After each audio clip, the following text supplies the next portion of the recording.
Bisa nyelam tapi bukan peselam. Bisa ngapung tapi bukan pelampung. Punya sirip kayak ikan hiu, tapi badannya jumbo kayak paus. Dibikinnya ramean sama berbagai ahli teknik dan desainer. Hebatnya lagi, dia patuh sama semua hukum. Tapi bukan hukum negara sih. Dan di sini kita akan membahas 2 di antaranya. Yang pertama ini punyanya Blaise Pascal. Prinsipnya bisa kita ilustrasikan pakai skema bejana berhubungan. Kira-kira begini. Area ini adalah ruang tertutup. Menurut hukum Pascal, tekanan di dalam ruang ini tuh sama besar ke segala arah. Jadi, kalau permukaan 1 dikasih tekanan sebesar sekian, permukaan 2 akan dapat tekanan yang sama besar. Pada masih ingat kan rumus tekanan? Gaya dibagi luas bidang. Hukum Pascal bisa ditulis persamaannya kayak gini. Di kehidupan nyata, hukum Pascal jadi prinsip dasar alat-alat hidrolik. Kalau di pelajaran, contoh soalnya begini. Ada mesin hidrolik yang luas bidang penghisapnya 80 cm² dan 480 cm². Mesin itu mengangkat mobil yang beratnya 4200 Newton. Berdasarkan hukum Pascal, berapa besar gaya yang dikasih penghisap 1? Kita tulis dulu persamaan hukum Pascal. Nah, yang mau kita cari adalah F1. Berarti rumusnya kita pindah ruas aja jadi kayak gini. Terus masukin angka-angka yang sudah diketahui. Lanjut hitung-hitung. Dan ketemu deh. Hukum yang pertama selesai, lanjut hukum yang kedua. Kali ini punyanya Archimedes. Kalimatnya lebih rumit ya, tapi intinya beliau lagi bahas gaya apung. Coba kita pahami dengan cara ini. Bayangkan kita lagi di gerbong kereta, terus deretan kursinya hampir penuh, tapi kita maunya duduk di kursi itu. Ya udah, kita maksa nyempil tuh. Otomatis orang-orang di kursi pada geser kan, dan begitu udah duduk, kita pasti ngerasa kayak digencet sama kanan dan kiri kita.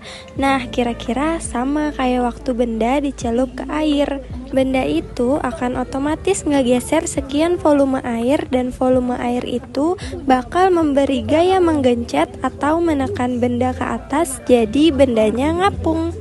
Kita bisa tahu besar gaya apung, kita kalikan volume benda yang tercelup dengan massa jenis air, lalu kalikan percepatan gravitasi. Ada fenomena menarik nih dari hukum Archimedes. Kalian ngerasa nggak sih kalau benda di air jadi lebih ringan? Ini karena massa jenis air lebih besar dari udara.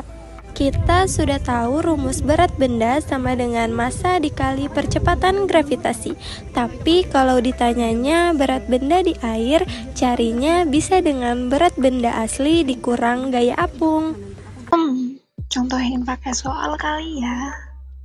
Misal ada kotak kayu bervolume 1000 cm3 lagi ngambak di tengah kolam dan setengah bagiannya tercelup air yang massa jenisnya 1000 kg per meter kubik. Kalau massa kotak kayu itu 5 kg, berapa berat kotak kayu di air? Seperti yang tadi dibahas, untuk cari berat benda di air, kita perlu tahu berat benda asli dan berat gaya apung. Berat benda asli rumusnya massa dikali percepatan gravitasi. Hasilnya segini deh. Sekarang kita cari gaya apung. Di soal dibilang kotak kayunya kecelup setengah bagian. Berarti volume yang tercelup adalah 1000 cm3 dibagi 2. Tapi ingat ya, satuan volume mesti diubah dulu ke meter kubik. Kalau sudah, kita lanjut. Kita kalikan massa jenis air, percepatan gravitasi, dan volume kotak kayu yang tercelup. Lalu, nah, gaya apungnya segini. Final step, tinggal kita kurangi berat kotak kayu dengan gaya apung. Ketemu deh berat kotak kayu di air. Iya sobat, walaupun hukum ini bahas gaya apung, benda tetap punya 3 kemungkinan kalau dia dicelup ke air. Pertama, pastinya terapung kalau massa jenis benda lebih kecil dari massa jenis zat cair. Kedua, benda akan melayang di dalam zat cair kalau massa jenis benda dan zat cairnya sama. Ketiga, benda akan tenggelam kalau massa jenis benda lebih besar dari massa jenis zat cair.